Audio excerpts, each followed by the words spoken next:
আসসালামু আলাইকুম। দেখতে পারা আমি মাছ দিয়ে টমেটো দিয়ে বুয়াই দিছি। আর এবার দেখতে পারা আমার ঘরের অবস্থা নাই, আমার ফুয়াও চিত্রাইয়া হুড়তা মুড়তা মানে সারা চিত্রাইয়া লত বেহালত। আমি খাইল গেছিলাম গিয়ে আমার মামুর ঘরে বইনি গো, খুব বেশি বেমার, তাইরে দেখাত গিয়া রাত সারা রাত ফর দিতে দিতে বিয়ানে আইয়া ঘুমাইছি তারপরে বেল 12টা পর্যন্ত। এবার দেখতে পারা খেক কতখানো ফিফড়া ধরলেছে, আমার ফুয়া ফিফড়া ফালা আমার সে সারাও ফালাই দেও। বাদে দেখতে পারে আমার ফুয়া দৌড় লাগি গেছেন খেলানিত সাইকেল চড়াত, বললাম তোমরা সাইকেল চড়িলাও আমি গিয়া বাসন টাসন ধুইলাই।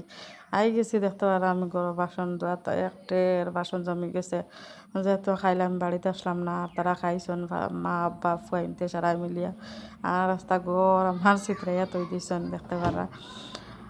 আর আমি উড়ুম দুড়ুম করিয়া লাগিয়েছি আমার সারা খাম আনানিত। আর আমার বয়স খুব বেশি খারাপ, সারা খারাপ পাইও না, আস্তে আস্তে লাই লাই ভালো হইব। এখানে যেহেতু আমি ফার্স্ট টাইম ভিডিও বানাইতে লাগছি, তার লাগে আমার বয়স তোরা খারাপ আছে আর আমার গলায় গুতুরা বড়, আস্তে আস্তে হয়তো বারিক বানাইমু।